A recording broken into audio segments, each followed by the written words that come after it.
சர்ச்சையை ஏற்படுத்திய அமைச்சர் பேட்டி.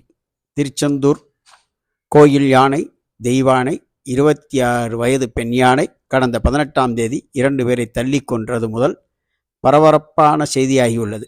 பக்தர்களின் அன்பை பெற்ற திருச்செந்தூர் கோயில் யானை வனத்துறையின் உரிய அனுமதி பெறவில்லை என்று அமைச்சர் பொன்முடி தெரிவித்துள்ளது கடும் அதிர்ச்சியை ஏற்படுத்தியுள்ளது. வனவிலங்குகளுக்கான யானை வனத்துறையின் அனுமதி இல்லாமல் வன விலங்குகளில் மிகவும் பாதுகாக்கப்பட்ட யானை வனத்துறையின் அனுமதி இல்லாமல் வளர்க்கலாமா என்ற கேள்வி எழுந்துள்ள நிலையில் தமிழ்நாட்டில் மட்டும் கிட்டத்தட்ட 4000 யானைகள் உள்ளன.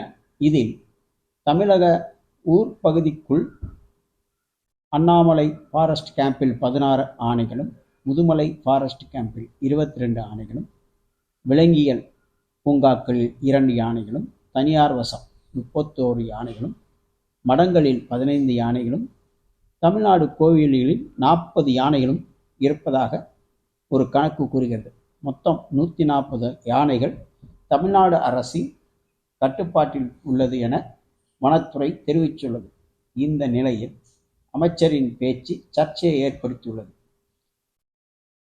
திருச்செந்தூர் கோயில் யானை தெய்வ யானை வனத்துறையின் அனுமதி பெறாமல் திருச்செந்தூர் கோயில் வளர்க்கப்பட்டு வருவதாகவும் என்று அவர் கூறியுள்ள இந்த நிலையில் வனத்துறை பாதுகாப்பு சட்டம் 1972 40/2 ஆக்டின் படி வனத்துறையின் அனுமதியை சீப் வைல்ட் லைஃப் வார்டனிடம் எழுத்துப்பூர்வமான அனுமதி இல்லாமல் எந்த வன உயிரினங்களையும் ஊருக்குள் வளர்ப்பதற்கோ அனுமதி இல்லை.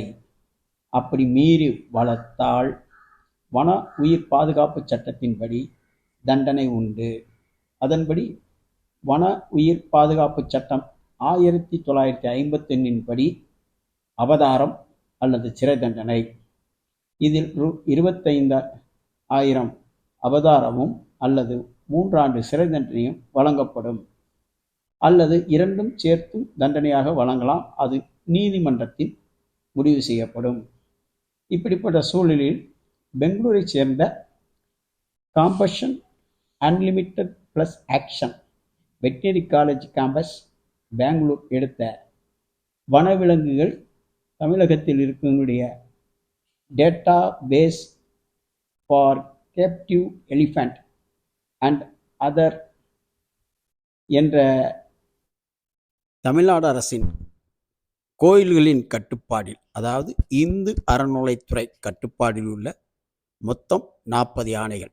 இவற்றில் எத்தனை ஆணைகள் வனத்துறையின் அனுமதி பெறவில்லை என்ற கேள்விக்கு பதிலில்லை. எனவே தமிழக அரசு வனத்துறையும் இந்து அறநிலைத்துறையும் சேர்ந்து எத்தனை யானைகளுக்கு அனுமதி பெற்றுள்ள என்ற விளக்கத்தை தருமா என்ற கேள்வி பக்தர்களிடம் ஏற்பட்டுள்ளது. ஏனென்றால் வனத்துறை உயிர் பாதுகாப்பு சட்டத்தின்படி அனுமதி இல்லாமல் யானை வளர்ப்பது குற்றமே என்பது தெரிகிறது.